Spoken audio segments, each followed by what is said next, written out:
à Madame Geneviève de Ternan pour l'ensemble de son œuvre. Voilà, Geneviève est commandante du cercle d'Azéléris et commandante de la communauté.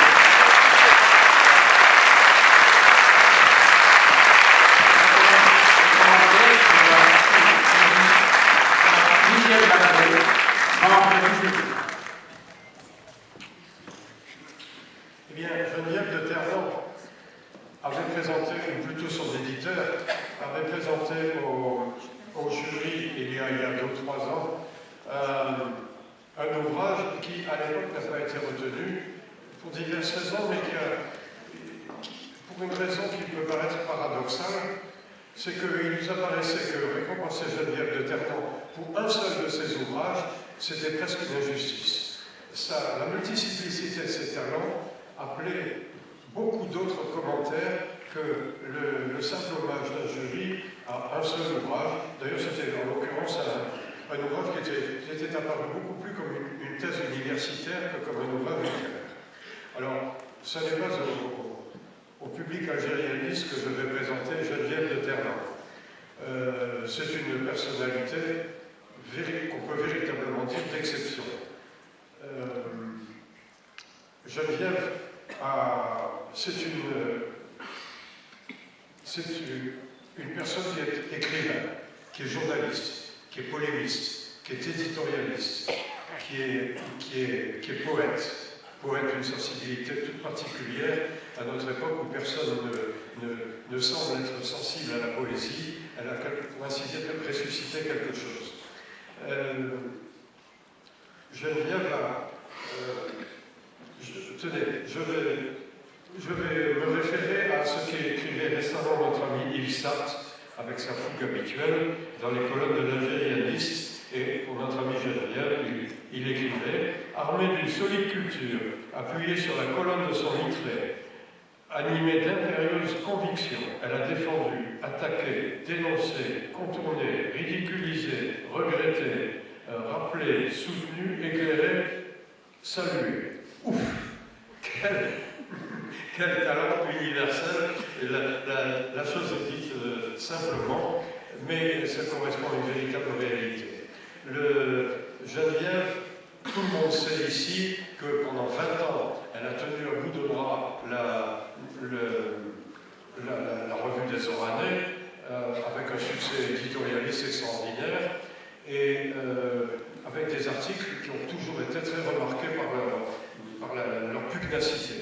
Et puis, son talent universel l'a conduite à s'exprimer dans des essais sur un document notarial, à partir d'un document notarial tout au moins, sur des sujets aussi divers que la cuisine pied noir.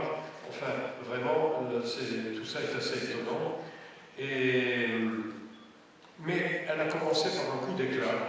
Et là, Guillaume Zeller a rendu tout à l'heure l'hommage qui convenait à Geneviève par son énorme ouvrage, qui est un véritable ouvrage d'historien et de témoin sur l'agonie d'Oran. On peut dire que véritablement, si le tabou qui entourait, le silence qui entourait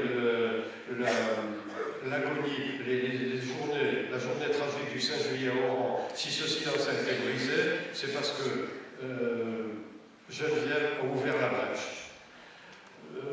Geneviève est une combattante inlassable. Et ce qui me frappe le plus dans son parcours, c'est que jamais, en plusieurs décennies, elle n'a jamais baissé les bras.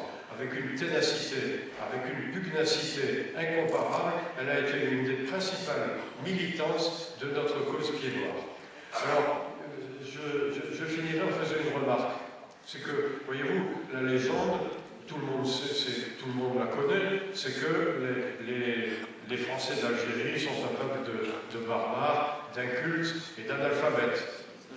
Et puis, il y a la légende dans la légende, que même un esprit aussi éminent qu'Albert Camus a suscité ou suggéré, c'est que Oran n'est vraiment pas une cité d'intellectuels. Eh bien, si quelqu'un a su briser ces deux légendes, c'est bien Geneviève de Ternan, et je crois que c'est l'hommage que nous pouvons lui rendre. Voilà, merci Geneviève.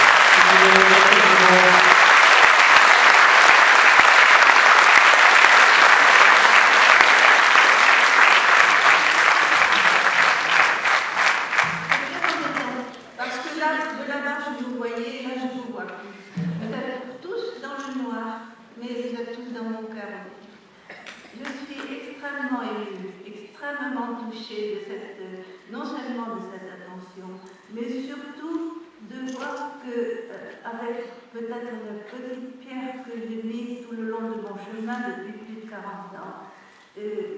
Il y a un chemin qui s'est fait et que des journalistes, des historiens patentés, qui sont pleins de diplômes que je n'ai pas, eh bien, eux continuent et peut-être je leur ai été un peu utile. Et je crois que ça, c'est certainement la justification de tant d'années de travail, de jour et de nuit, parce que dans la journée, on travaille, on écrit, et dans la nuit, on lit. Et moi, j'ai été toujours j'ai un très grand vice.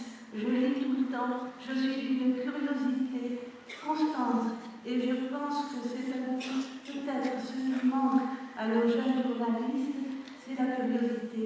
C'est de pouvoir se dire que nous sommes tous dans le même bateau et il faut naviguer correctement. Donc, il faut connaître la mer, il faut connaître l'océan, il faut connaître la souffrance des gens.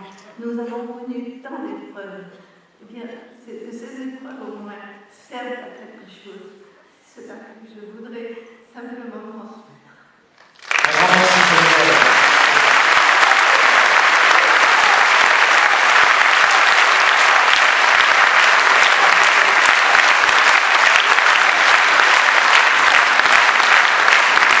Voilà, je voudrais vous mettre le grand applaudissement également et le grand applaudissement.